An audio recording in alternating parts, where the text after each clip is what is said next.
On today's episode of Andy and Ari on 3, we have more information about South Carolina quarterback LaNorris Sellers. Will he be playing at Missouri this weekend, and how does that affect the line? We'll have John Ewing, insights manager from BetMGM, to talk about how something like that does affect a line one way or the other. And also, what about Sharon Moore, who will not be coaching Michigan against Nebraska this weekend? What does that do when it comes to the line?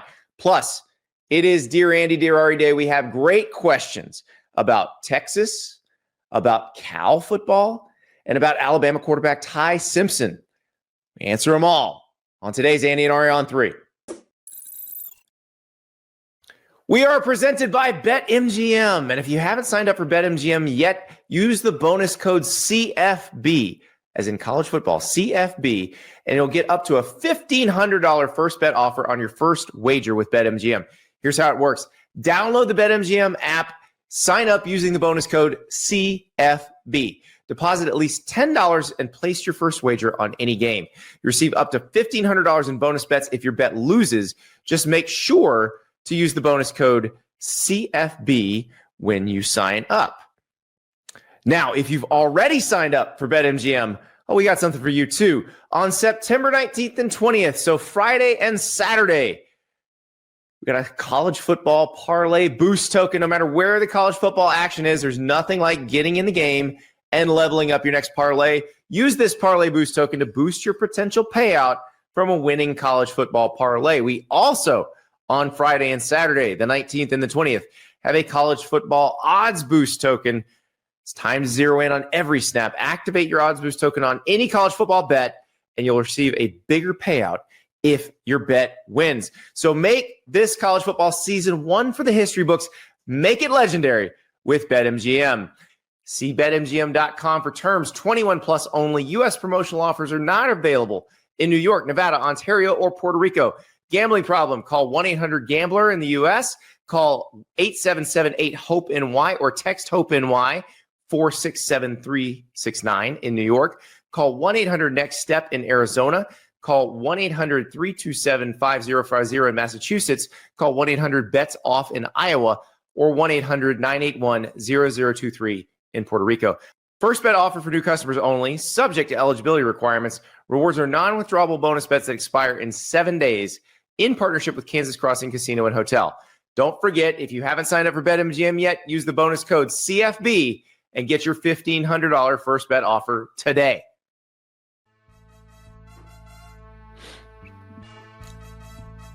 Welcome to Andy and Ari on 3, presented by BetMGM. It is a Dear Andy, Dear Ari Day. You have some incredible questions that we will answer later in the show, but we have to start where probably Ari will be starting almost every Thursday, and that is with the availability reports. In the SEC, they released them on Wednesday night, and they released them for SEC games. So there are actually only 2 SEC on SEC games that they released reports for, but a couple of them had very interesting information. The biggest one, of course, South Carolina at Missouri. LaNorris Sellers, South Carolina's quarterback, listed as questionable, which if you saw him come off against Vanderbilt, and you saw that line open for South Carolina, Missouri at 13.5, the thought was he wasn't going to play. Well, now it looks like he may be playing in this game, Ari. Yeah, and I feel like South Carolina doesn't even have a chance to win if he doesn't play. Even if you send him out there with a week of light practice or not practicing at all, like he's your best opportunity. There are so many teams this year, Andy, that we have, married elite level Superman-like performances at quarterback to how good the team is going to be. And some of those teams have gotten off to a pretty rocky start. And, South Carolina now has their first loss of the season because, I don't know if they would have beaten Vanderbilt had he continued to play because they were losing pretty good before he went out. But Mizzou, I think, is a very good football team this year. Bo Prabula is playing out of his mind. It's like South Carolina has some dudes. We talked about it, but I don't know if they have enough to win this game offensively if he doesn't play. So it'll be very interesting. And as you know, you said the concussion protocol usually lasts 7 days. And if you that's the shortest it can go, and so that means you wake up Sunday morning, you've got no symptoms, and then you start the process and you get yourself checked out and cleared later in the week, and then you're good to go. And I don't think they'd put him as questionable if they didn't feel like he's going to be able to play. So I'm looking at this now as if he's playing and starting. And the question is, what difference will that make? Because as you pointed out, against Vanderbilt, if he had been able to finish the game, I don't think it would have changed the result of the game. Maybe the margin of victory for Vandy would have been less, but I don't think it changed the ultimate result. Yeah. And, there are a handful, maybe 6 or 7 teams that are undefeated right now, are 3-0, and we're not 100% sure what they are. But they could be, in fact, a top 10 team, teams that aren't being given a lot of credit right now, or enough credit, turn out to be the thing we're debating about, much like Indiana turned out to be last year in November. Could Vanderbilt be one of those teams? I don't know. Could Mizzou be one of those teams? Mm-hmm. Yeah. I mean, that's another one. So, at the beginning of the week, 13.5 points seemed like a pretty massive spread in an SEC game, especially because I don't know if what we saw out of South Carolina is 100% what they are, or who they're going to be this year. That doesn't mean that Mizzou's not better, but 13.5, especially if LaNorris Sellers is playing, is a pretty nice little, coup. And now it's 10.5. So, it does seem to me that LaNorris is going to play, and I think that's great. And I hope that, because you don't want any team's season to get tanked by an injury, especially a concussion. It's just a bad luck injury. So, yeah. So we're going to have John Ewing, the insights manager for BetMGM, on, and I'm going to ask him about this. I'm going to ask him how that affects the line. How did this happen? What would this look like if LaNorris Sellers was or wasn't playing, or was definitely playing? And I think it's going to help us get some perspective on it. Ari, question. After we talk to John, do you want to repick Sure the South Carolina-Missouri game? I mean, right, the spread has let's changed. So I'm excited to hear what he has to say in terms of how much LaNorris Sellers is valued, because my thought process was always, Andy, that, a quarterback might be worth 4 points. This has moved 3. There's still some uncertainty. Let's hear what he has to say about it. Yeah, let's do that. One more note before we go to John, though. The other SEC availability report that came out was for Auburn, Oklahoma. Auburn listing Eric Singleton Jr., the receiver, is questionable. He had a hip pointer coming off the South Alabama game. They targeted him a bunch of that game. It was a play, I think it was along the sideline, where he kind of fell awkwardly. So the question is, will he play? How much will he play? How much can he give them? It's a big difference for Auburn, because clearly he was a big part of the game plan last week. Then also, if you look at the other side, though, Oklahoma's got a lot of offensive linemen on its availability report, several who we knew were out. Michael Fasusi, the left tackle, listed as questionable. We think he's going to play. He sat out against Temple based on an injury that he had in the Michigan game, but I think he's probably going to play in this game, and I think they're pretty excited about seeing him again, because he looked great against Michigan. This is somewhat funny to me, and not in a actual comedic way, but it's interesting that Oklahoma feels healthy after last year, and look at that injury report. Yeah. There's a lot well, it tells you how bad last year was, I think. Last year was an absolute dumpster fire, but it's my hope is that everybody that's questionable or probable, will play, and that we'll get to see these two teams at their best.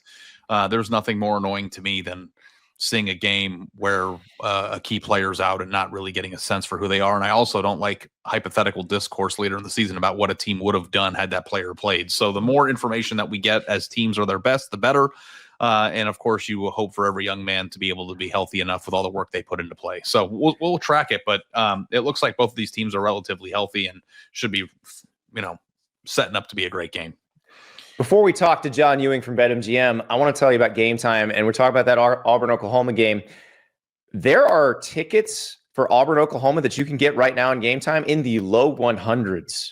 There are actually some tickets below $100, but there's some really good seats that you can get in the low 100s right now. And that was shocking to me, because this is a big, big game. This is, Oklahoma, since they came to the SEC, the first year in the SEC, they did not have the year they wanted. They feel like they can this year. This is a big SEC game. Auburn's playing really well so far this season. This is a big one. You can get in for a very good price. And we told you last week, watch those last minute deals. Watch those day of game deals. If you get a wild hair and you want to drive to Norman and go see that game, do it. Another one, Michigan-Nebraska. Also some good seats in the $100 to $200 range, which I wasn't sure if that was going to happen this season. And that's a pretty good deal because, again, Nebraska people very excited about what their team can be. And this feels like kind of a turning point game if they can win it. So good tickets available on Gametime. Prices getting even better by the day. Download the Gametime app and redeem the code STAPLES for $20 off your first purchase. Terms apply, of course. And those prices you see that I'm talking about, they're not throwing a bunch of fees onto the end of that. If you see a ticket that says this costs $103, you will pay $103 for it. So that's the difference with Gametime is they're not attaching a bunch of fees at the end. So download the Gametime app, code STAPLES, $20 off your first purchase. Terms apply. Ari, let us talk to John Ewing from BetMGM because there's a lot going on this week and a lot of places to go with him. We welcome John Ewing, Insights Manager from BetMGM. And the last time John was on the show, he gave out a very good tip because this was coming off week one. And he said, Texas and Clemson, which lost games in week one, they remained ranked in the top 10. And when that happens, those teams rarely cover. And guess what? Texas didn't cover against San Jose State and Clemson didn't cover against Troy. So, John, welcome back. Hey, it's always nice to come back after on a positive note, right?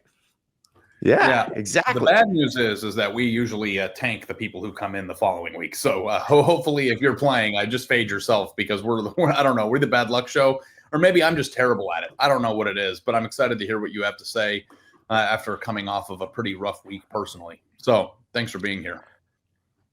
I mean, I had a great week, so I'm happy to ask questions.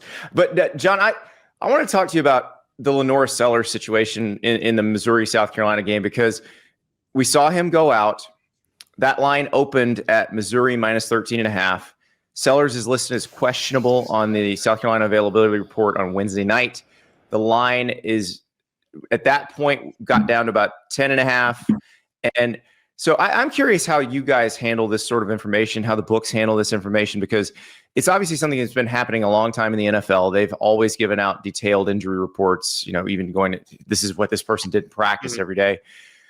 How do you, with college, do you handle it the same way, that information? And how do you adjust the line when you figure out a key player is or isn't going to play? Yeah, in general, the trading team tends to be conservative. They don't want to open themselves up to, potential middles or opportunities where they don't react fast enough. So if there's a hint that a player is going to be out, they're going to move that line immediately, which is what we saw. Mizzou open, like you said, 13.5 point favorite. Sellers now potentially available. That line's come down to 10.5. I was talking to the trading team. If Sellers was just fully healthy, there was no concerns at all, we would still have Mizzou as a touchdown favorite at home. Interesting. That's a pretty, big discrepancy. That was what I was wondering. Yeah. Isn't that a pretty big discrepancy, though? Between him being out and where the line is now? If you said it'd be a touchdown, that's a touchdown difference. So that's kind of right. That's what I'm talking about, being a little conservative. They're like splitting the difference, right? Here's where it's open if he's out 100%. Here's 7 is what if we're fully healthy. We don't know exactly what's going to happen, so we're right in the middle, right? The book's waiting to see. Right now, the action is on the Tigers to cover this line, but because it's still early and with so much uncertainty on this game, I wouldn't be surprised if that flipped and we get a little bit more balanced, or even it starts leaning towards South Carolina potentially, given your guys' reaction that you thought that the line was kind of high. Yeah, well, John, I thought the line just sort of baked in that he wasn't playing, like the opening line. I thought it was baked in that he's out. Yep. That's what, again, back to being conservative. They're like, okay, boom, he's going to be out. The line's 13. If he was healthy, it's 7. Right now, it's right in the middle. A player that's as important to their team as LaNorris Sellers is worth a touchdown in your eyes, in the book's eyes? Because I thought really good players were 3-4 points typically. Is it different for quarterback? Is it different when that quarterback is the most important player on your team? Yeah, it's that. It's also, it's on the road here. Something else, I was looking at Bill Connolly's S&P Plus rankings. He has Mizzou as a top 10 team based off of just this year. So much of our expectations and are based on the top 25 preseason rankings and what teams did the year before. So, I think a lot of people were off of Mizzou with the questions at quarterback coming into the season, but so far they've looked great. And this will be a really interesting game. If you guys remember, I am a Mizzou fan. I was all over the Tigers against Kansas when we spoke last time. So if this line keeps coming down, I'm going to be on my Tigers again. So I feel pretty good, Andy, because I got 13.5 in our head-to-head. So I thought I jumped at the value there, and I've got 3 points of value here. Maybe I'll get even more if he ends up playing or the line moves a little bit. So I feel good about it. I'm not sure I feel good about South Carolina based on how they played against Vanderbilt, because I just don't know, even if Sellers is healthy, how they're going to do. But I want to move to a different game, John. We talk about quarterback and what he's worth. What's a head coach worth? And specifically, a head coach who's not been able to be around the team all week. So, we back when Jim Harbaugh was coaching Michigan, he gets suspended for 6 different games in the 2023 season, but he's coaching all week. He just misses the games. Sharon Moore has not been around the team all week. They're going to Nebraska. They're a 2.5-point favorite on the road. Did that affect this line at all? No, we don't tend to put the training team doesn't tend to put a lot of weight on stuff like that. It's still the program. There's still the assistant coaches. Everything should be more or less similar for these players. I get, head coaches matter, but not as much as the players on the field. And that line open, Michigan -3.5. It has come down. As you said, Nebraska only 2.5-point favorites at home. The Huskers are the most bet underdog to win outright on Saturday, but I was looking it up. Fun trend in the Matt Rule era, Nebraska 0-5 straight up and 1-4 against the spread versus ranked opponents. So tough spot historically here in the short time period for Nebraska. Do you think they get off the snide, get a win against the top 25 team? Yeah, I think it's really interesting because in our eyes, as we talk about college football on the show, and we're constantly breaking down the importance of different things, like we would think conventionally that not having Sharon Moore on the sidelines would be a big deal. And I wonder how much insight we can get from how gambling experts and bookmakers view it. The fact that it doesn't impact the line at all, I think, is very interesting. And I wonder how much of a penalty Michigan's even facing without their coach. Yeah, again, it's quarterbacks, right? Keep it simple here. Quarterbacks are what matter the most. If you have multiple injuries to a certain specific or to a position group, like 2 or 3 offensive linemen are going to miss a game, then we'll adjust a number. But in general, it's the players and coaches. It just aren't going to move the needle for us. Yeah. Speaking of the needle moving, the line that has moved a little bit and I find very interesting is Illinois, Indiana. Started out at 4.5, Indiana, the home favorite. Now Indiana, a 6-point home favorite. And John, I find it hard to handicap this game because of the schedule Indiana has played so far. Illinois tried to challenge itself by going to Duke, but I'm not sure Duke's really holding up its end of the bargain there either. So I don't know anything about these teams. I'll admit, I really don't know how to handicap this. So what are you guys seeing that is pushing this line this way? It's some sharp action because overall the betting splits are pretty even, but some sharp action on the Hoosiers, like you said, 4.5 to 5. Was looking up some more trends for you guys. I know everyone loves them, but the coach, Kurt Signetti, 21-9 against the spread as a favorite. That's a 70% win rate, including 9-3 against the spread with Indiana. So historically, he's done well in the spot. We'll see, though, again, nothing crazy from lopsided action, just some early sharp action on Indiana to move that number. Although that's not really anything significant necessarily, 4.5 to 5.5. Not a key number, doesn't move across 3 or 7 or 6. So just kind of in that middle zone. John, we were at the Virginia Tech South Carolina game at the beginning of the year. And Andy, do you remember when there was that grab ass safety in the second quarter? Yes. And now we have these 2-point conversions and missed extra point attempts costing teams games. In your opinion, how much are key numbers changing in college football, if at all? And what do you think those key numbers are now? Are they still 3 and 7? Yeah, 3, 6, 7. I mean, it's 10, of course. It's everything. Yeah. We have not made any adjustments based on the key numbers tend to still stay at the historical ones. Got it. So, John, we talked earlier this season about Texas Arch Manning. Ari and I did a whole show on Arch Manning being the preseason Heisman favorite. That's the one where Ari said he can't imagine Arch not going to New York. We were, of course, imagining that now, unless Arch has some good Broadway tickets.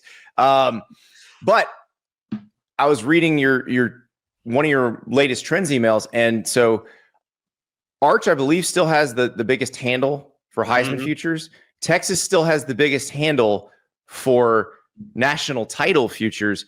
Are the books just sitting there watching like the UTEP game going, we're going to make out on this one, boys? Well, Arch's struggles correlate to Texas struggling, and where we've seen it the most is against the spread. They're 0-3 to start the season. The over is 0-3 as well. So, yeah, all those are favorable outcomes for the book. And right now, Texas getting the most money to win the national championship. Arch getting the most money to win the Heisman. Neither of those look great at the moment, but Texas, it's a long season. There's a group of teams that are right there in that contender spot. It's Texas, Ohio State, Georgia, Oregon, LSU, kind of all in a tier of themselves, all in that 10-1 or better. We need more information before we really start dropping those odds, but Arch as a Heisman, that ship is sailing, it looks like. Oh, man. You think it's sailed? He's out to 30-1 right now, but it's a brand name program. He's a brand name in himself. A couple great outings, and he could be right back up there. Yeah, I almost feel like that's a good value bet. I don't know. I don't think it happens, but I do think that like if Texas goes out and wins a bigger game or two in the SEC, that like what happened last weekend, although the talk of the town will be completely forgotten. It will be. John, how much money do your employers make off people like Ari who cannot let go of someone being a 5-star recruit? Well, just to you thought you had good odds when you got him at 9-1. He was a 6-1 favorite before the season started, and now you look at the live numbers and you're like 30-1. What's going on here? I thought I closing line value already. Yeah, that it's tough for anyone that's sitting on an Arch ticket. But again, don't tear him up. You never know what's going to happen. Well, the Arch ticket at 8-1 before the season wasn't great value for the type of bet that it was. So like that if you took that, then you were on my team, which is there's no way he's not going. And if it's the largest handle, it looks like my dumbass take is a pretty popular one. So, we'll see. And Andy, when John's gone, we're going to have a conversation about you airing me out on Pardon My Take too. We're going to have to talk about that. Oh, we will definitely have that conversation because I have a mailbag question where a guy is calling Sark a fraud. He gave us he sent us a whole PDF and he made a chart with appendices that go back to like Jake Locker and Keith Price. So yeah, we'll have that conversation for sure. John, I had another gambling question for you. Okay. On handles, I think that it's interesting, like the numbers of like, the largest handle on Texas and Arched and the Heisman and all that stuff. But obviously those handles are predicated mostly on preseason action, I assume. How long does it take, if it does at all, for actual handles to shift in terms of how they're weighted based on in-season action? And do you anticipate like Texas and teams that get off to slow starts like this moving down the list a little bit as other people jump off into other directions? Yeah, it really depends on, so what happens on the field? Clearly, we see the number adjusting on Arch, but the trading team is so good at adjusting the other, mostly quarterbacks, right, to win the award that you're not going to have a long shot stay that way for a while. That's usually what draws attention, right? It could be a quarterback that was, 50-1 or longer. They have a good game, and then players jump on them, and that's where because they see value. But the trading team is on top of it so fast. It does take a few weeks usually to start seeing the percentages shift more. You're right. There's so much action that comes in before the season begins because everyone wants to get their national championship and Heisman bets in. Yeah. Well, And teams don't move as fast as Heisman's, right? Because teams like Texas didn't lose to UTEP, and I still think that they're probably one of the 5 most likely teams to win the national title. I don't know if you're with me on that, Andy, but if I had my life depended on it, I'd still would put them in that group. Not sure I would, but I mean, it's interesting, John, because the Penn State is the favorite right now. Mm-hmm. And that's a team we don't really know anything about, other than, Villanova was like the worst beat in the history of the world. Yeah. All right. So these numbers early in the season don't move for teams because generally most of them are playing a soft schedule, right? That's what Penn State's faced. Nevada, FIU, Villanova, nothing to get excited about. They won all those games rather easily. But next week, this is the best game coming up. Penn State, Oregon, in Happy Valley. It's going to be a whiteout. It's at night. We have Penn State's going to open 3 or 3.5 point favorites in this game. So we're going to, you feast on cupcakes and now you got to, actually show up and play a game. We'll see what they're made of. This is a game where the odds will move after, right? One of these teams is going to take a big jump forward. The other one's going to see their odds sink. I'm not really sure where the action's going to come in here. Likely Oregon, just because they've maybe looked a little bit better out of the gate, and getting 3 or 3.5 points feels like a steal. Wow. All right. We got early lines for next week already. Thank you, John. Appreciate it. No problem. Thanks for being here. We'll talk to you again in a few weeks, and we'll see how everything has moved since then. I can't wait. Hey, I wanted to wait real fast before I go. You had, go for it. off air, we had talked about a game that's kind of flying under the radar, or yeah. fly under the radar. So typically, it's always the top 25 teams and games that get the most action, right? We see this every week, every year. But Arkansas and Memphis is a game that we're seeing movement on. Memphis, a very soft 3-0. Arkansas lost their last game to Ole Miss in a shootout. They were driving late to take the go-ahead touchdown, but they fumble. So they lose a game, but they open as 6.5 point favorites on the road. It's already went up to 7.5, and nearly 70% of money is on the Hogs to cover. So maybe a little bounce back spot here against a quote unquote undefeated team, but Arkansas bettors think can get it done as a road favorite. I am very intrigued by that game. I picked Memphis to cover in this game. I don't know how soft 3-0 is. I mean, we thought Troy did okay at Clemson, and then Memphis pretty much controlled the game at Troy last week. I don't know if everybody's watching that, but I did. So yeah, I can't wait for this because Arkansas is scoring about 45 points a game, and don't know if Memphis is going to be able to slow them down. That my question is can Arkansas keep this up? And if they can, they're going to be pretty dangerous in the SEC. So, John, thank you. As a comp, are you? I mean, no. No. Although Arkansas, Clemson, Arkansas is definitely better at scoring than Clemson. I don't know about defending, but we're gonna have to watch a little more Ole Miss to figure that out too. So, sure. John, thank you so much. All right, thanks for having me on, guys.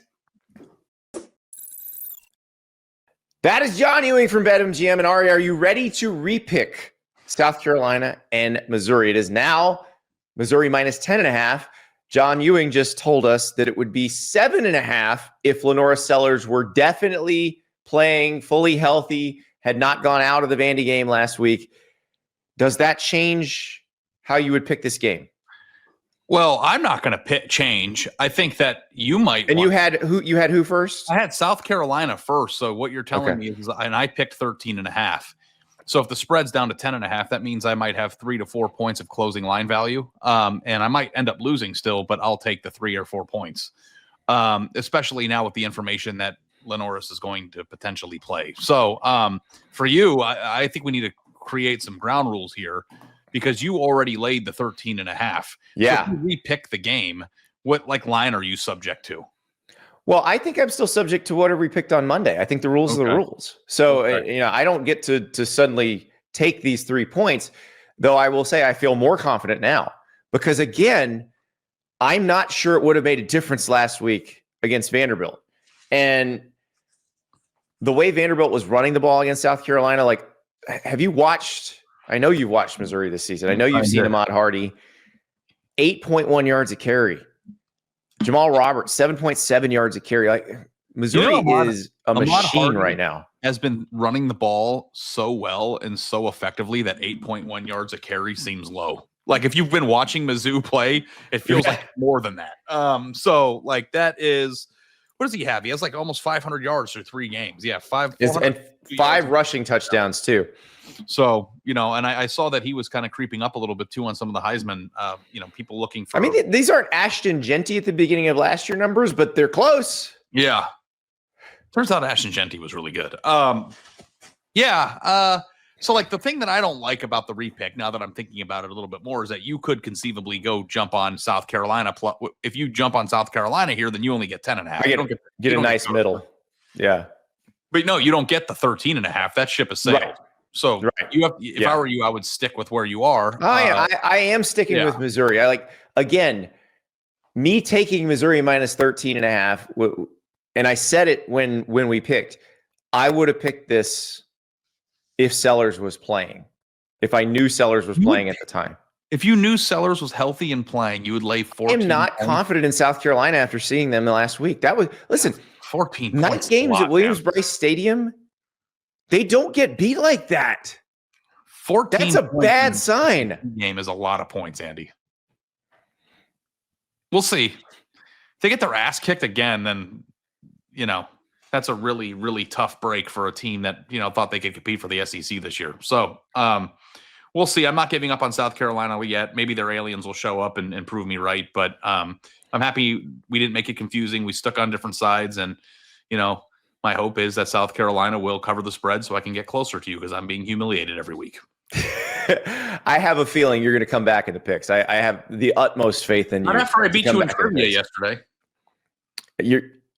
It may be that you just keep beating me in trivia and I keep beating you in the picks, and we've just maybe it's a Freaky Friday thing. We've just switched bodies. I don't know what happened. Yeah, but I would much rather win the game. I haven't been craving Filet O Fishes, so I can't really attest to that. But when's the last time you had one?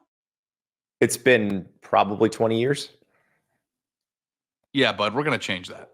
Like I know that like our relationship is always like I'm teaching you about this restaurant in SEC land, and I'm giving you ideas on how to like you've kind of been like a mentor to a certain extent to me. It's not like I have never had a Filet O Fish. I've eaten a lot of Filet O Fish. A long time. Okay, you have no idea what you're missing. I'm pretty sure it'll taste exactly like it did 20 years ago, and that's probably the problem. You remembered it being amazing.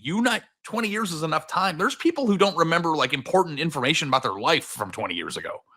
Like that's me. But yeah, so I'm saying like you need to. I'm gonna go and I want to be with you because there is a quality control issue with it. I'm gonna make sure that you get a fresh one and you're gonna eat it. Just take a bite, and if you don't like it, I'll eat the rest of it. But just take a bite. Like what?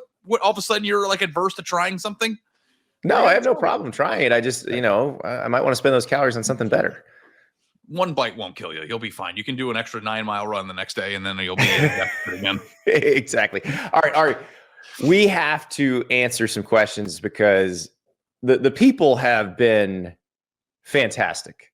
Oh, they have, and before we go into the questions, and I know this is bad podcasting, I'm sorry. Tyler Shoemaker, who comes on every other week, gave me his best.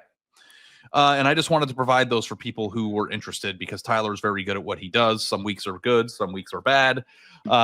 Well, they're never really bad, but usually he's really on point. So I'm going to provide one of his bigger plays. These are the 3 bets. He puts out like 30 plays a week. These are the ones where the numbers are most, telling. And he has Nebraska money line as one of those 3, which I thought was very interesting. Considering that's one of the games of the week. NC State plus 3.5. NC State. I'm a big CJ Bailey guy, so I'm very intrigued by that. So that's an important in-state game. And then for you crazy people out there who like to bet on Group of 5 stuff, UTEP -6 against ULM are the 3 that he is most, numbers wise confident in. But like Nebraska guys, come on, it's your chance. It's your chance. Let's start there with the questions. I was going to start with the Texas one, but since we're talking Nebraska, Michigan already, let's start there. And Actually, well, we'll start in the state of Nebraska. You ready? Because we have to talk about Omaha Steaks. You like how I did that? Yes, love it. So, Ari, I made the ground tenderloin burgers last night. Oh my God. Look at that. And my daughter's like, so what is the difference? Like, what's the difference between this and what we got at the grocery store? And I said, okay, like what we call a filet mignon. So you take the tenderloin, you have that large strip of meat that comes from the loin of the cow, and you cut it into giant chunks, we call that filet mignon. I was like, imagine they just feed that tenderloin into the meat grinder and we make burgers out of it. And she's like, oh, I understand now. When you take a bite into this thing, you hear the angels sing. It is amazing. And of course, that is available to you from Omaha Steaks right now. So when you're making your box from Omaha Steaks, and right now it's 50% off site-wide during the Red Hot sale, put the beef tenderloin burgers in there. I'm telling you right now, you will not regret it. They are amazing. You put the Omaha Steaks seasoning on it. You throw it on the grill. You know how you like it, depending on where on your palm, for medium rare, for medium well. Incredible. And of course, all the other excellent cuts of meat from Omaha Steaks, whether it's New York strips, it's the chicken breasts, the pork chops, all of it is amazing. Right now, 50% off site-wide during the Red Hot sale. If you use the code Andy and Ari, so ANDYANDARI, you get an extra $35 off. That's omahasteaks.com. 50% off site-wide during the Red Hot sale. Code is Andy and Ari, ANDYANDARI. Extra $35 off at Omaha Steaks. All right, let us drive about 50 miles west to Lincoln, and we will answer Nathan's question. Nathan is a Nebraska fan. Dear Andy, am I crazy, or is the Michigan-Nebraska game a season-defining game for both teams? Not in that we will look back after the season as being the make or break, but that this game is going to tell us who each of these teams actually are. I feel like we're both good this year, but clearly neither of us are in the top tier. Yet I feel like this game will tell us which of the two is in the B tier and which is going to finish the year disappointed. Okay. This is a good question from Nathan. And I think it's a fair question. Nathan obviously is a Nebraska fan, but I think he's kind of reading this in a very objective way, where I do think the winner of this game is probably due for bigger and better things, and the loser of this game probably will not feel great by the end of the season, because I do think it'll portend how the rest of the year is going to go. I actually think that this is a much more, I don't know if I should say this, but I think this is how I feel. Go for it. I think that this game is much bigger for Nebraska than it is for Michigan. I think because Michigan is kind of probably already come around to the idea or the notion that this isn't going to be the type of year that, they're going to go win the national title. And, I think that they know that they're still in somewhat of a transition. They know that they have some deficiencies with offensive skill. They know that their quarterback is very young. I mean, when you think about where Nebraska is in the position, they are very much arrived at, Dylan Raiola is going to be a much improved product from what he was a year ago. We have this game at home. We have a very important, game to prove that we aren't just a team that might go 8-4 this year. Like, they have a lot of emotions riding on this. I think that Nebraska is going to figure out who they are far more than Michigan is. I think we already kind of know what Michigan might be. If Nebraska can't be what we think, Michigan is, then that's Nebraska finding something out. Does that make sense? I don't know. I feel like Nebraska fans in the loss will be far more depressed than Michigan fans would be, especially at home. Well, I'm just very excited about learning what this Nebraska team is, because we saw them against Cincinnati. It was not the easiest win for them, but they did win it. And it was one of those games that I feel like the Nebraska of the Scott Frost era, the Nebraska, early in the Matt Rule era, that they didn't win those games. And it feels like they turned a little bit of a corner there. This is the next corner to turn. This is the toss-up game. This is the one that, could kind of go either way. And I feel like that's the next step for them. And it's obviously a big name name brand program that they're playing. The last time Michigan was in Memorial Stadium, they got rocked. This could be a very cathartic moment for Nebraska fans, for Nebraska players. It's a big game. And I agree with you. It's bigger for Nebraska than it is for Michigan. If Michigan wins this, Nebraska's going to find out on Saturday if they actually are better than most of the teams on their schedule. They're going to know on Saturday whether this team is set up to make a run at the college football playoff, or if this is just another, well, let's hope to get to X number of wins so we can feel better about our trajectory. There's only so much trajectory talk that a program can handle before you want the results. And I know we're only in year 3, but when you think about the year 3 with Matt Rule's stuff, you think about where Dylan Raiola is in his progression. He's in year 2. I thought that he played quite well and at least in spurts in his freshman year. And now, has a chance to prove that he is making that sophomore jump. Their schedule is as manageable as it possibly could be. They're already 3-0. They beat a Big 12 team in the week 1. You see Penn State and USC there later on the list, but if they beat Michigan, they could beat Michigan State, Maryland, Minnesota, Northwestern. I think USC. We don't know what USC is completely yet, but they could conceivably win that game. UCLA for sure, Penn State and Iowa. You even if you're 10-2, you have a chance with a Michigan win at the end of the year. If Michigan's 8-4, 9-3, to be impressive enough to make one of those final spots. And I don't think they want to be well, if we win eight games, that's good enough. I think they finally just want to break through and be good. I feel like they think that they are. That's the thing. I spent a lot of time on the Husker online message board this week, Andy, and I want to make a bigger point of doing that, because I do think that it changes your perspective of how fan bases are feeling when you actually get in there and hear how they speak and what they think. And Nebraska fans, Andy, think they're good. They're not in, well, we need to win 6, 7, 8, 9 games this year to prove that we're on the right track. They think they're good. They're past that point. Yeah. So thinking that you're good is fun. Proving that you're good is nirvana, right? So this is a chance to, and Michigan's not great. So it's not just beating a name brand team without their coach. This is like beating a beatable team that is pretty good, that shows you that you're better than that. Yeah. Now, you mentioned mixing it up with the Nebraska fans on the Husker Online message board. The Nebraska fans are this week's full-time fans of the week. We are sponsored by Modelo. Modelo rewards the college football fans because Modelo is the ultimate reward for being a college football fan. And the Nebraska fans really deserve this full-time fans of the week award. They're probably the full-time fans of the century, because this is going to be consecutive sellout number 406.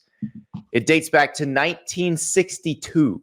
They've sold out Memorial Stadium for every home game since 1962. This is number 406, and it might be a balloon game. Now, it used to be that every Nebraska home game, each fan got a red balloon, and after Nebraska's first touchdown, you released the balloon and they all went up in the air.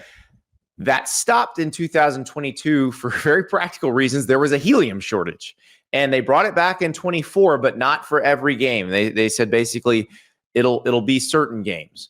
Well, if you look at what Nebraska football put out on Instagram when they announced the kickoff time for this game, I see a lot of balloons in the photo that they put on Instagram. So this could be a balloon game as well. 406 consecutive sellout, balloons. This is big. And the Nebraska fans, they are the most loyal, the most dedicated. So they absolutely deserve to be the Modelo full-time fans of the week. And Ari, we talked about this. This is what we were just saying. For them, they've suffered through a lot. A win like this, a win in this game, a win against this kind of opponent, this is what they've been waiting for. This is what they've been craving. And it's almost the inverse or the other side of the coin of what Michigan's fans went through. Now, Michigan wasn't as bad at times as Nebraska, but when you remember when Nebraska, before the Scott Frost era, they were a 9-3 team most years. It's not like they were ever terrible. Michigan went through a 25-year period where they knew that they had a pretty good program and, of course, one of the best fan bases in the country, but hadn't really won anything. And it was a prolonged buildup to finally breaking through. And then when Michigan won the national championship, their fans felt an emotion that they hadn't felt for more than 2 decades. Now, Nebraska's, I think, is a more extensive layoff because it's been a long time since the mid-'90s. But like Michigan's last national title was 97. What was Nebraska's, 95? 97. So, they split it. They split it. That's right. I'm an idiot. Maybe it's their chance. I don't know if I think that they're going to win the national title this year, but it is their chance. No, but if they beat Michigan, you just laid it out. You just laid out the whole scenario. If they beat Michigan, they are allowed to dream much bigger than they ever have been in recent memory. Like, or since the Pelini era, essentially. At least the country. When's the last time the entire country, national media, fans, everybody accepted that Nebraska was good? The Pelini era. Yeah. Which ended in 2014. There was a faux Pelini account. Remember that? He's still around. He's still around. We've met him. We've drank with him. We drank with him once in Chicago. I met him before. He's a good dude. He tweeted one year, September 3rd, from that account. God damn it, it's not Bo Pelini Day. It was because it was 9-3, and I thought that was really 9-3, that's right. But now Nebraska would love to be 9-3 on the way to something bigger. They don't want their destination to be 9-3. I think this year could be 9-3, 10-2 as a way to get. But it's big. It's a point in the journey. It's not the destination. Yeah. So congratulations to Nebraska fans, Modelo full-time fans of the week. Crack one open. Well, crack them open on Saturday before that game. Get yourself ready responsibly, of course. And who knows? Maybe you're going to be celebrating with them after that game. Ari, our next question. All right, well, we'll ask Jake's question. We'll go through his manifesto a little bit, but then you have a complaint that you need to air out with me. You have some issues with me that we need to take care of. I think. Yeah. Okay. All right. Well, we'll start with Jake. Jake's question. After listening to the media pump Texas all season, the start of the year has honestly been the best case scenario for Texas haters like me.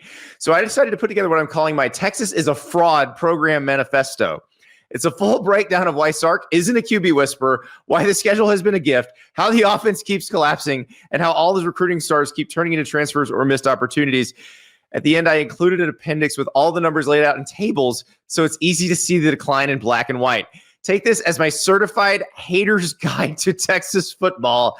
I'll gladly accept my role as an official contributor to On3 and the pod with this one.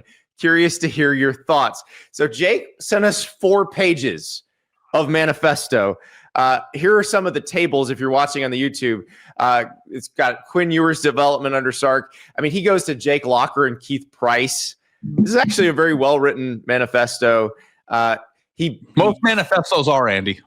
Crushes Steve Sarkisian's performance as the Atlanta Falcons offensive coordinator following Kyle Shanahan. He crushes Sark as the Alabama offensive coordinator. We'll have to find a way to post this thing so you can read the whole thing. But basically, he's comparing Sark to Brian Dable's performance and Mike Loxley's performance and Bill O'Brien's performance as the Alabama offense coordinator. I'll read you the bottom of that section. The pattern is clear. Dable, Loxley, Sark, O'Brien. The results were basically the same. Sark did not elevate Alabama. Alabama elevated Sark. I love college football so much because I've never thought. I don't know if this guy's an Oklahoma fan, a Texas A&M fan, or if he just has it in for Texas. I don't even know. Yeah, the thing that is always interesting to me and to latch on to he was the offensive coordinator for Bama in 2020, right? Yes. How many offensive coordinators in the country, in your opinion, could have won the national title with Devontae Smith on their team? Wait, hold on. Devontae Smith. Yeah. Jerry Jeudy. Yeah. Jalen Waddle. Wasn't Henry Ruggs on that team? I don't know if Henry Ruggs was already gone. I got to look that, but okay, Ruggs was on that team. All right. So yeah, quarterback, and say what you want about Mac Jones, but he was a first-round draft pick. I think Waddle was hurt a lot of that season, but the point stands. They were loaded. Yeah. So that's always. But I thought this before the question. I always thought, well, that was kind of the year where Steve Sarkisian was back. Is like, look at this guy's offensive mastermind, pre-snap motions that keep defenses off. 2019 was 2019 was Ruggs and Judy. So it was Devontae Smith, John Mechie, Jalen Waddle. Jalen Waddle was hurt for a lot of the year, but he also had Najee Harris. Like there was a lot going. They were loaded. Yeah, and their incoming recruiting class in 2020 included Bryce Young, Jace McClellan, Will Anderson, Quadarius Robinson, Brian Branch. I don't think he recruited Will Anderson, but yes. No, I know. Yeah. I'm just saying part of being a good offensive coordinator is easy to be celebrated when your whole team is good. I mean, that's just the point I'm making. Like, Javon Baker was on the team, and I'm not even sure he played a snap on that year. So my point is just that was the year he got his reputation back. And I think that if you go look at numbers and all these different things, you can come up to any sort of conclusion that you want about anything, right? Like if you come to the solution before you look at the numbers and not let the numbers lead you to the conclusion, you can manipulate those numbers to look right. And here's the thing, and I'm gonna push back on our guy Jake here in a very meaningful way. Sark's not a fraud. Sark is not a fraud. Texas is not a fraud because Sark has done what the predecessors, Tom Herman, Charlie Strong, the end of Mac Brown at Texas, he's done what they couldn't do. Like he's winning the games they didn't win. He's developing those 5 stars into draft picks. So no, he's not a fraud. Absolutely not. Has he gotten them where they want to go ultimately yet? No. Will he do it if he keeps doing what he's doing? Yes. They're going to get there eventually. I think that the results from Texas, even if you want to say it's a one-off year, it hasn't been. It happened 2 years in a row. Playoff 2 years in a row. Deeper run last year with the expanded playoff. Yeah, this is not a fluke. None of this is a fluke. And like the way that Texas played Ohio State last year with what you saw from Ohio State against everybody else, I think you can make a legitimate case that Texas was the second best team in the country last year, even if they lost to Georgia twice.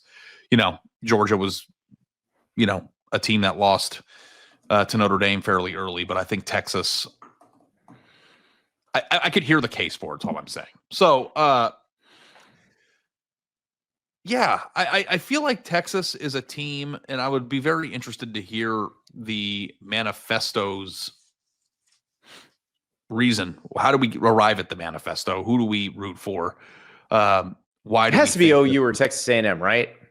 Yeah, or it could just be like some bitter Oregon fan who's been holding on to this for 10 years, which would be amazing because that's college football. I don't know. I don't know, but I feel like I'm around Texas fans a lot. Mm-hmm. And there aren't a lot of Texas fans who are displeased with what's going on right now. Right? They are, right now. And I actually think too that they're not immediately happy with what's going on at this very moment. But again, they've only lost one game and it was at Ohio State. Like everything they have is in front of them. Maybe they don't wind up being as good as they were hyped to be this year. But I do think from an overall program trajectory standpoint, they're exactly where they need to be. Exactly. I actually think that the Texas fans that I've interacted with, Andy, and quite a bit of them, you'd be surprised. One of my best friends. You live in Dallas. I'm not surprised one bit. Give it time. He'll be fine.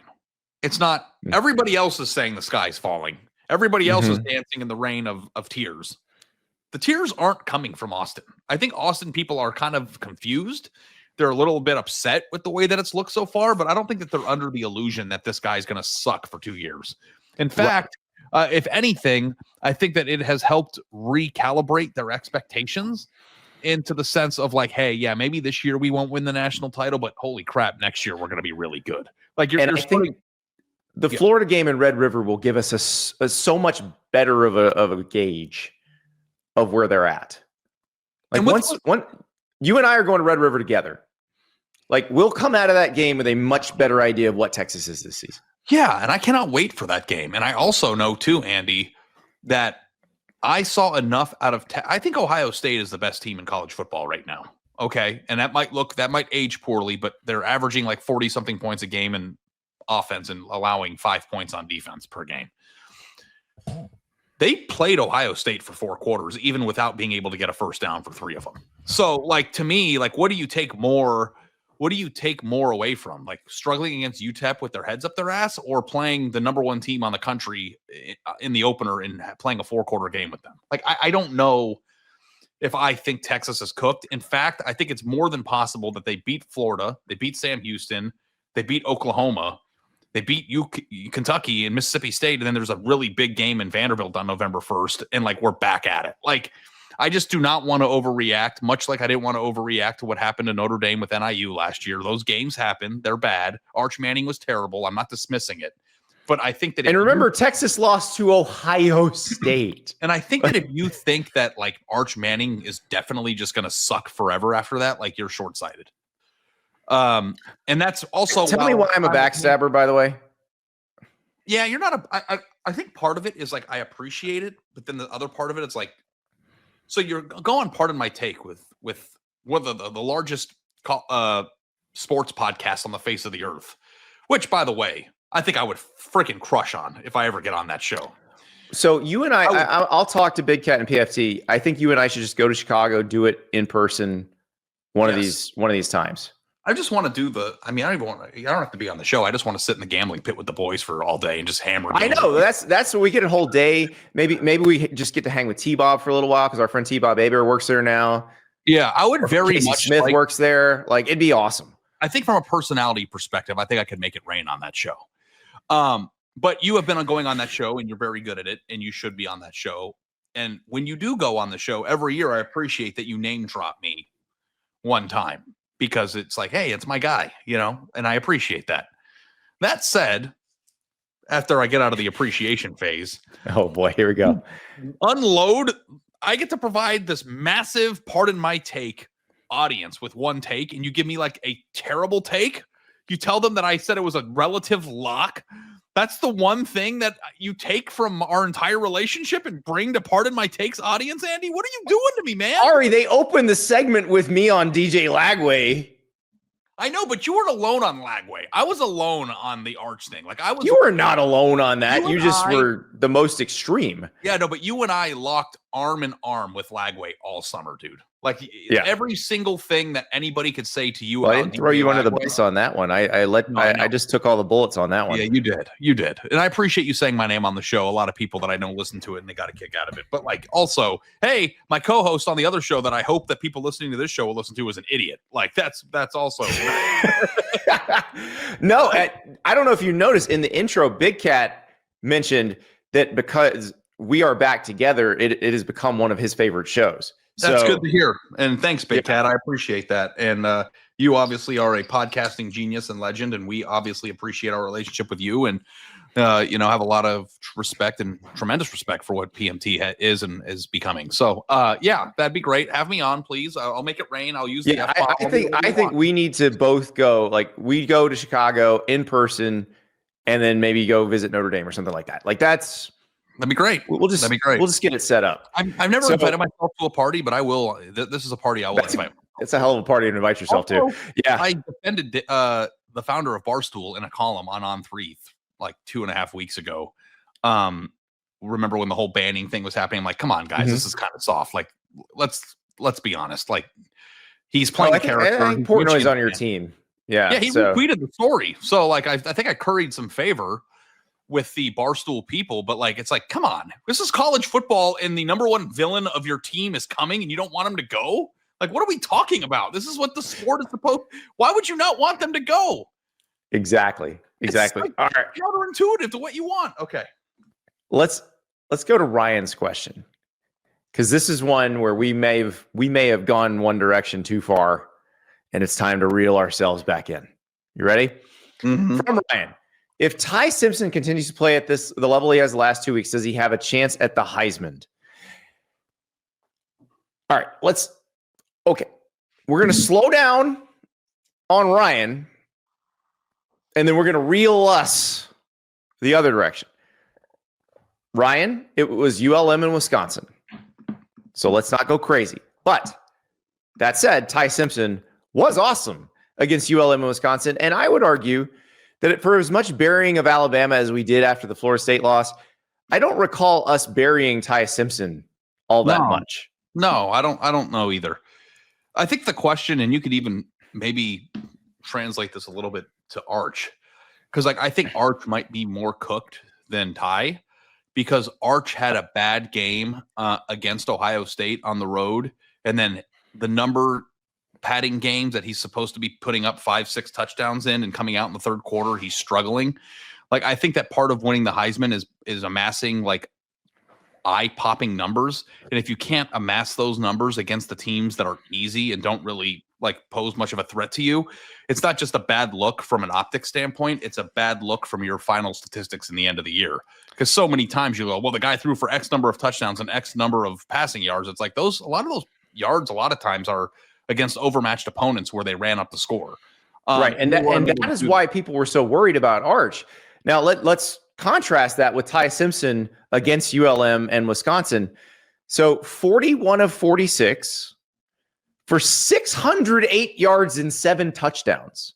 Mm-hmm. That is how you handle games against overmatched competition. That is what you're supposed to do.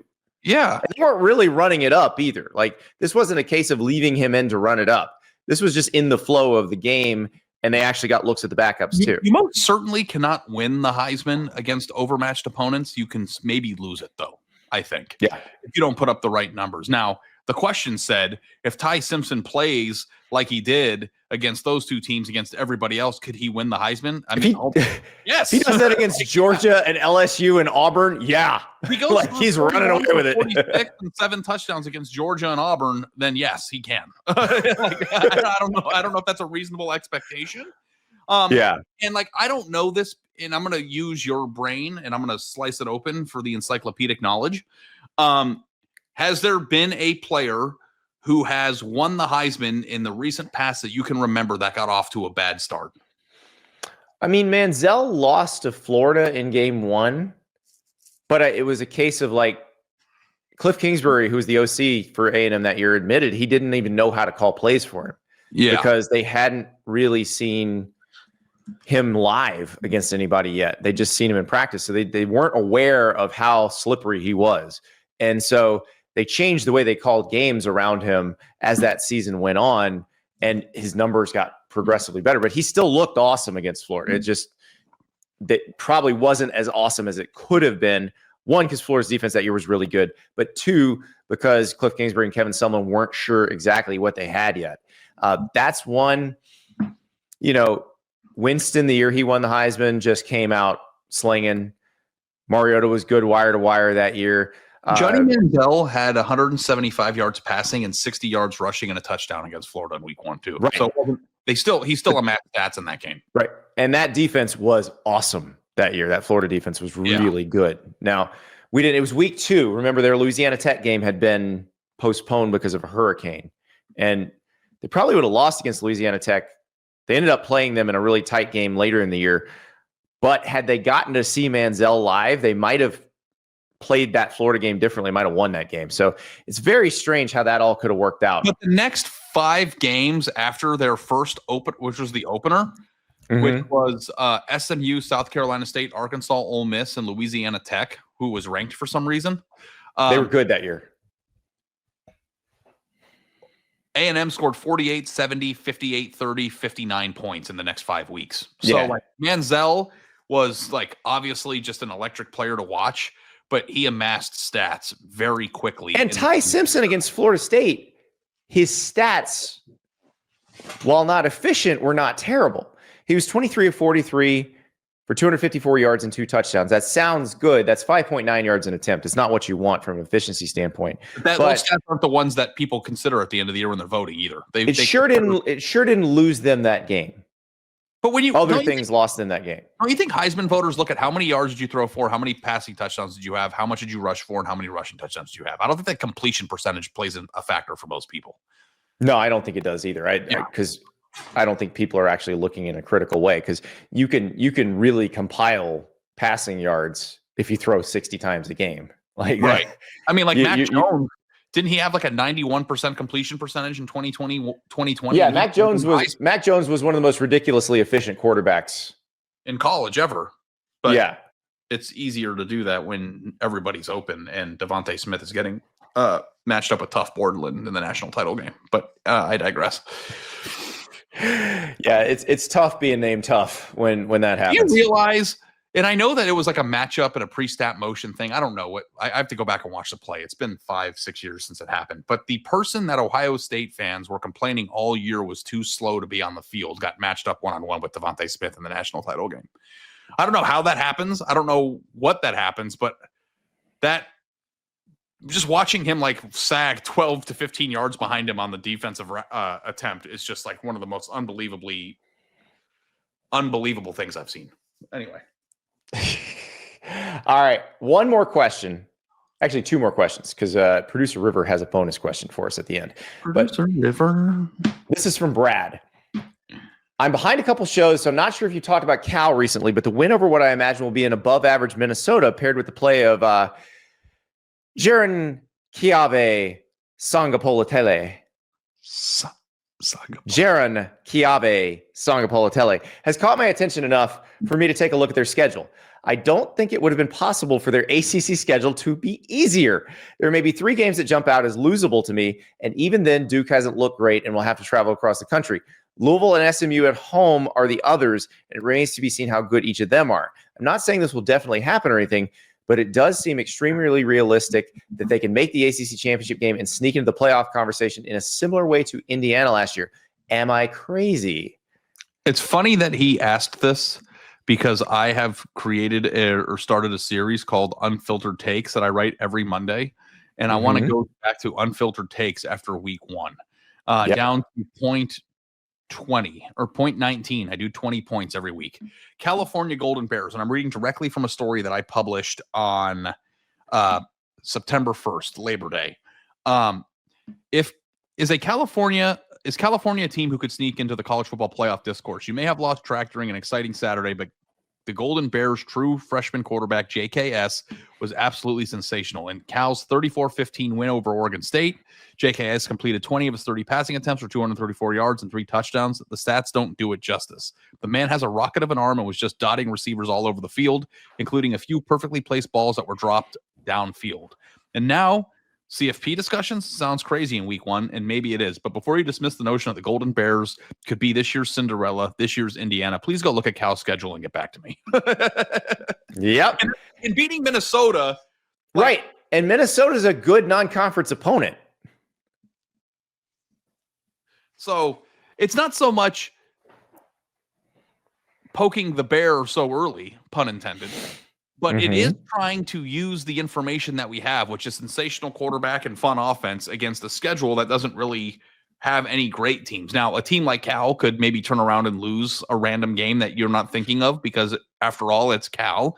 And if that's the way that but if they are actually just like really good or very good for their standard, it absolutely could amount to a Indiana type run. And I don't know if the thing that I don't know, Andy, and you can help me with this, is that Indiana, while definitely the recipient of a great draw last year, earned some credit for playing in the Big Ten. And I don't know if you get that same credit, even if it's a down Big Ten. They beat Washington, they beat Michigan last year. Indiana did. Like, even though those teams weren't very good, I think that you do get a certain inherent credit for being in the Big Ten. You do. And in the ACC, it's going to be like, what'd you do against Florida State? What'd you do against Miami? What'd you do against Clemson? And they don't play any of those teams. Which is unbelievable. And here's the thing. They might get to play one of those if they get to play them in the ACC championship game. And if they are a team that does make it, and let's say they're 11-1 or 10-2 and make it, and then they play a Miami, a Florida State, a Clemson, or somebody in the ACC championship game and either win. Obviously, they're in if they win. But if they play that team close and they have a really good record, it's the same exact thing that SMU did last year. No? Well, and here's right. And here's the other piece of this. They did. Atlanta, October 25th. Cal at Georgia Tech. Georgia Tech also, now that they've beaten Clemson, the rest of their ACC schedule does not look daunting. So that potentially could be an elimination game for the ACC championship. And also, this discussion brings in Miami and Florida State and Clemson as well, and Louisville. Let's not forget Louisville. The whole Dabo rant, the Clemson thing, them backing into the ACC championship game last year, Totally on the table still. They've got to win the rest of their ACC games, or they may not have the chance to do that. Yeah, but I still think it's on the table. I don't know that Clemson. It's on the table, but Cal, Georgia Tech, Louisville, Miami, Florida State, it is less on the table than it was last year. It's going to be harder than that was last year. Yeah. I wonder if NC State should be in the mix for the ACC. Ooh. And then I'd open their schedule. They're playing at Duke this weekend, and they're at Notre Dame on October 11th. They have Georgia Tech, not Miami, a conference game. Yeah. Georgia Tech, Miami, and Florida State all in a row in November. All three of them in a row. That's a pretty rough. That's a pretty rough 3-game stretch. But, NC State, funny enough, I think is a team that Notre Dame should be rooting for right now, because the better they are, the more likely they are. They want CJ Bailey to light it up against everybody but them. Yep. So, context is building. That's the best thing about September. We start to put together clues, like we work at who are the famous detectives that everybody always talks about? Oh, Sherlock Holmes and Watson. I'm Watson, right? I'm Watson. You went on PMT. You're Sherlock. Do you say no shit, Sherlock, a lot? Yeah, I don't, but I think that I should. Yeah, I don't know. I don't know if I think you're more the mad genius, so you're more Sherlock. I think I'm probably closer Sherlock to Dr. Watson. Is the main event, and Watson's the guy who's in the corner. You're not a sidekick, buddy. I'll take Sherlock if I ever get on part of my take. And I'll say no shit, Sherlock, if you ever say something stupid. So, which is every day. One more question. This is from producer River, and it's a fascinating one. I'm just gonna let you say it, River. Yeah, that's fine. So Saturday's game, Texas Tech and Utah, 12 p.m. Eastern kick, but a 10 a.m. Mountain Time kick. Mm-hmm. What is your ideal itinerary to tailgate for this game? If you're a student at Utah, what are your weekend plans for a 10 a.m. kickoff? Now, are you talking about modern day us, or if I could pick my perfect day and not be subjected to my job and family? You are a fan of Tech or Utah. You're just a fan going to the game. Trying to plan a weekend in Salt Lake City. Before I answer this question, too, I also want to say that a 10 a.m. kickoff sucks. It'd be crazy. I can't imagine it. That would suck. I can tell you right now, I'm popping Modelo's at about 7 a.m. Yeah, 7 a.m. 7 a.m. I mean, but the thing that stinks about the perfect day is if you have to set up your alarm clock and wake up at 6:30 to get going. That blows. Nobody wants to do that.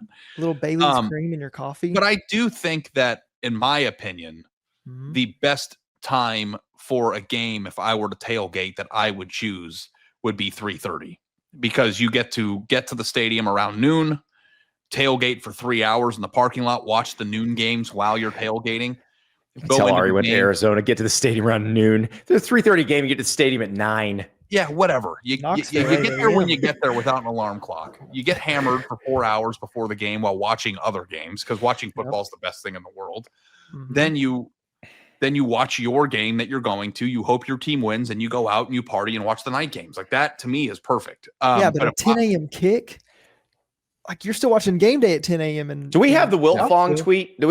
Steve Wiltfong, our colleague, tweeted that this is the perfect time because you watch the game. It's done at 1 p.m. local time. You pop your honey-do list, then you have a nightcap, and then you're done. That is the Will Ferrell Home Depot Bed Bath & Beyond nice little Saturday of Saturday. Yeah, I don't know if football tweets. I don't know if I'll have enough time. It'll be really, really good for whoever wins, because then you get to the best part. That's what I always say about the NCAA tournament. It's if you play on the first day and you get a win, then you get to watch the entire second day. Yeah, you get to party from 2 p.m. on Thursday, 2 p.m. Eastern time on Thursday until your team tips off on Saturday. Which is a whole day of chaos that you can't get clipped by. Yeah.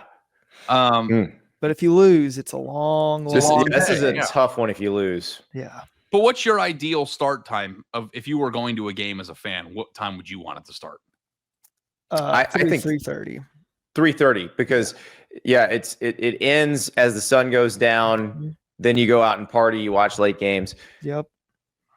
I do like the idea of, if you have an early game and you win, having the rest of the day as your own. Sure. But I just continue the party. Yeah. You've got 2 more windows of games to enjoy and bask in the glow of your team's win. Mhm. Now, if we're talking about, breakfast food as tailgate food is really good. Yes. So Yeah. you got let's say you bring out the flat top grill, you can make some omelets. Mhm. I mean, there's a lot you can do with this. Breakfast My burrito. favorite thing too, because I said this on the show, my favorite tailgate food is like brats.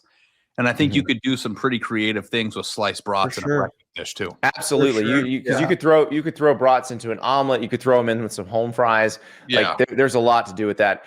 So I do think for the food and drink purposes, the early morning Mhm. feels right, because like River said, you Irish up your coffee, then you hit some Modelo's, then you have your breakfast burritos or your home fry mashup. I think there's a lot of ways to go with that. It is tough though, getting up in the morning. I'm not a morning person. Yeah. I like to ease into my day, and that does not ease me into my day. Yeah. Side food rant. And I don't know if it's because I grew up in Phoenix and I live in Texas and I haven't done enough. I think a very good breakfast burrito should be more available than it is. Oh yeah, and very good breakfast tacos. It's something in the state of Florida here. We are woefully short on those. If you wanted to go get a fat burrito that's like the size of a Chipotle burrito, but is a breakfast burrito with egg, potatoes, cheese, the Bacon, whole sausage, bacon, yeah. all that. Would you even know where to go? No. Like that to me is a food oversight and opportunity. And I know that I will say I have a Latin place, and I took you there the last time you were here. That is right down the street from me, and it's Really more good. Caribbean food than anything else. But they are open for breakfast, so you get Cuban coffee. You can get a Ropa Vieja breakfast bowl that is dynamite.